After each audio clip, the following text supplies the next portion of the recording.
Good morning, everyone. This year, more than ever, consumers are encouraged to do our holiday shopping at small, locally owned stores and businesses. And in a shopping season when so many items are stuck at sea, you can still find holiday gifts that are manufactured right here at home. Take a look. The buzz of making in mills and factories around the country may make the season bright. Oh, we ship them usually within 24 hours. That's 24 hours after an order comes into Janet Wishnia's American Blossom Linen Mill in Georgia. Everything is done here in the United States. We have people that spin the yarn, weave the fabric, manufacture the boxes. Want a massage chair made from Texas? Call Tom Lee at La Rocco. People have a hard time getting the product from overseas. We have a full inventory. How about organic cotton Zacano socks Gina Locklear makes in Alabama? Our October sales are up around 80% so far this year. So something is going on and we're not quite sure what. Finding U.S.-made products has been made easier by USALovelist.com, a website Sarah Wagner created and runs from an unlikely place. So this is it. The office is the laundry room. This is my office. It's cozy. With others helping from their homes, more than 5,000 U.S.-made brands are listed by state. Mr. Ice Bucket ice buckets, okay. Tandoor Chef frozen foods. Now, those are things I would never even think to look for. And there's plenty more. Baby toys, outdoor toys. How about that? Look at that. Mississippi. What's posted meets the Federal Trade Commission's USA-made requirements. All significant parts and processing that go into the product must be of U.S. origin. Right. In tracking visits to her website, Sarah Wagner saw a 500% spike when much of the country shut down. Since October, it's up 25%. But so what can't people get? A toaster is a big one that it drives them crazy. They really want an American-made toaster. They can't get small electronic items. What would need to change for those pieces to be manufactured here again? Entirely new manufacturing facilities would need to be built. But in an old Georgia mill facing bankruptcy, Janet Wishnia and her husband have reimagined the linen business she inherited. Our company was started in 1931 by my grandfather in Philadelphia. In Georgia, the Thomaston mill they saved makes American Blossom linens, a new brand threaded with cotton grown without pesticides. One of the big things is it's made out of West Texas organic cotton. And they ship in USA-made boxes that are, well, they're recycled, yep. Tom Lee's recliner chairs include lessons learned as a military contractor. We have several projects for U.S. Army and U.S. Air Force. The engineering he and his brother studied after immigrating from Vietnam drives the company, along with what happened when the war ended. He put my dad 7 years in they call re-education camp. But after, thank you to the U.S. government, they sponsor our family to the U.S. 42 patents later. American dream. The organic socks Gina Locklear designs and makes come from Fort Payne, Alabama, Which is formerly known as the sock capital of the world. Half the country's socks were once made there. So when the mills closed, I personally had friends who were affected by it because their parents had lost their jobs. A modest museum downtown commemorates 100 mills that shut down. Her family's was one of the few hanging on when she finished college. One reason why I started this was because I wanted to talk about our family story, about why it's so important to support things that are made here in our country. Lovelist.com started with a journey too. In 2011, in a Winnebago on a family road trip. I started to notice that some of these small towns were delightful places. Other small towns had seen better days. And I realized that the difference between those towns was whether they were making something. That's when her treasure hunt began. I started it as a Twitter account to see what kind of level of interest there was, just to see if people still cared about American Made. Did they? They did. There was instant interest, and that grew into the site. The links to the products go along with some advice too. What would you tell folks out there in the market for this gift-giving season? I would encourage shoppers to remember the businesses that were there for them during these last couple of difficult years. It's really up to the consumer. Every single one product that I buy makes a difference to a business and makes a difference to a worker whose job is part of that business. All right, now, so you've bought the gifts, you've gotten them home, but what about shipping them to friends and family? Well, you have about 2 weeks to think about that one. The United States Postal Service is gearing up for its busiest time of the year. Now, the rush usually begins right around December the 6th, and it'll last until Christmas. If you want your packages to arrive on time, here are a few dates you need to remember. If you're trying to get those gifts to someone in the military, you need to act fast. The deadline to ensure on-time delivery for APO and FPO addresses is December the 9th. For most retail ground service, you need to drop off by December 15th. For first-class mail and first-class packages, get them sent out by the 17th of December. Priority mail buys you an extra day, and it costs a little extra. For you real last-minute folks out there, you can pony up the extra bucks and send it Priority Mail Express, and you can do that, and you have all the way until December the 23rd, but that is, of course, cutting it close. As always, the earlier, usually the better. All right, coming up next, Dr. Watson is at the table next. We'll be right back. Welcome back, everyone. As you know, the FDA has now approved that the vaccine for children ages 5 to 11, and we're going to talk with our pediatrician, Dr. Keith Watson, about that this morning and some other health issues for children. Great to have you back. It's good to be back. It's been a while. It's been several weeks now, and since you were last here, we now have the approval for the vaccine, which is what we were talking about, the prospect of that. Correct. So now we have children who can get the vaccine in your office and other pediatricians around the state, obviously. That is correct. So what should parents expect if they make this decision to get the vaccine? Like, is it the same dose that we're getting? Is it a different dosage? How does all of that work? No, the dosage will be smaller. Okay. Given that the fact that it's children and it's younger children. Off the top of my head, I don't have the exact dosage, but it will be a smaller dosage. Okay. My understanding is it will be like the adult in that it's 2 shots. 2 shots, okay. But no, the dosage will be smaller. Is it similar in that you have to wait, I think it's like 21 days before you get that second shot? Correct. All right.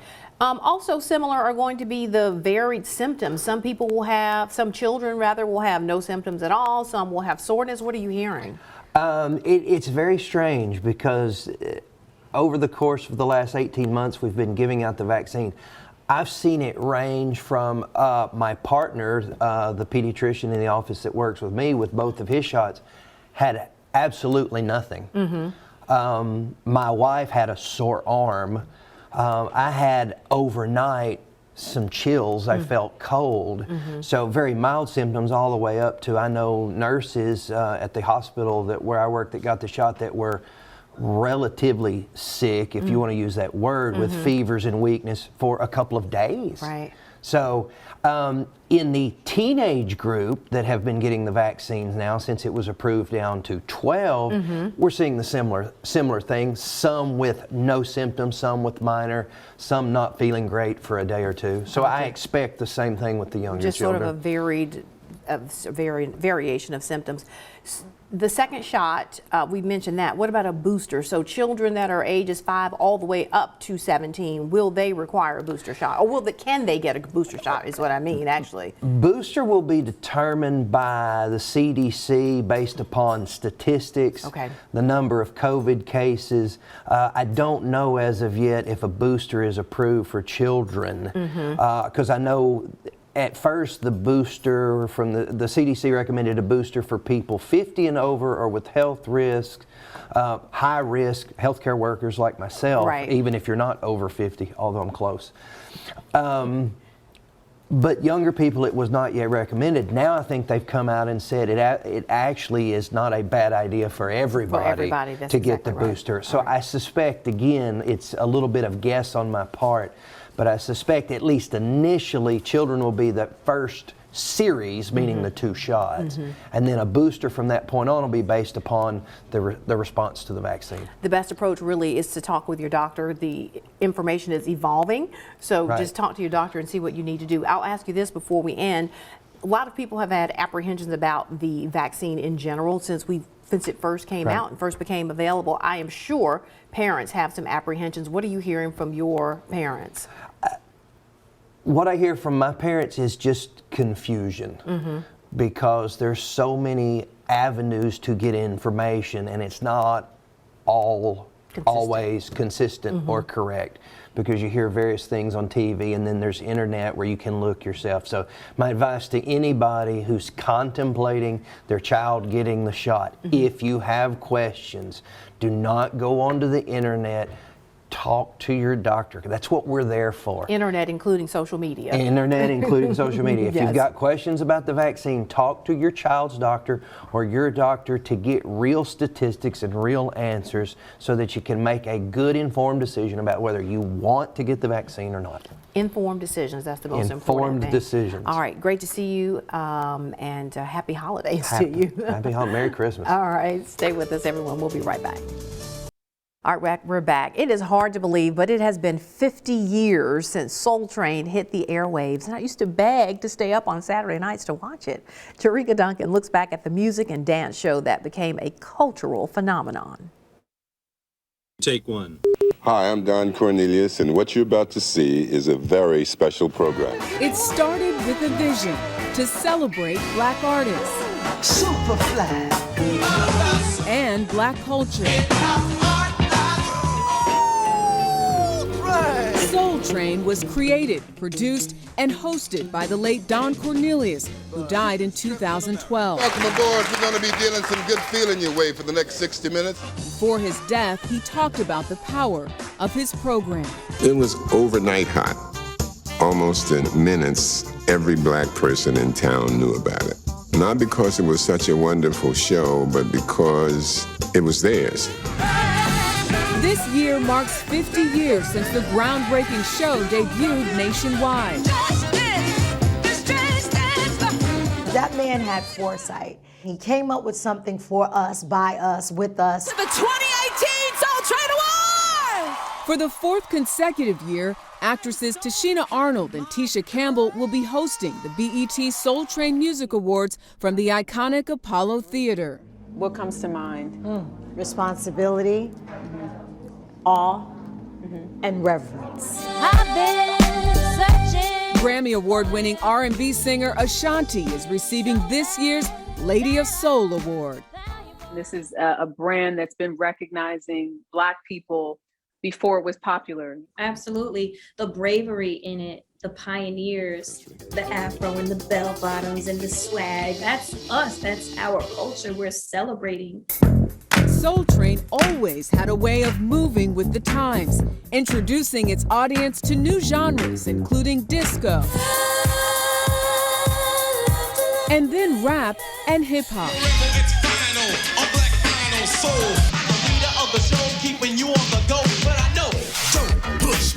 Hip hop was the start of culture, Black culture for me. Rap it's poetic. It was a vehicle that allowed young Black men and women to tell their stories, to share their stories. Step out to the wild, creeping and crawling, yiggy yes rolling. It's like, I'm here, I made it, you know what I'm saying? Because to me, I could say that I was with James Brown and, the Dramatics and Stevie Wonder and Curtis Mayfield. As we remember the pioneers from the past, Papa don't take no map. Dancing, dancing, dancing. She's a dancing machine. Let's get it on, baby. we know the present is because Soul Train was. We wish you love, peace, and soul. Jerika Duncan, CBS News, New York.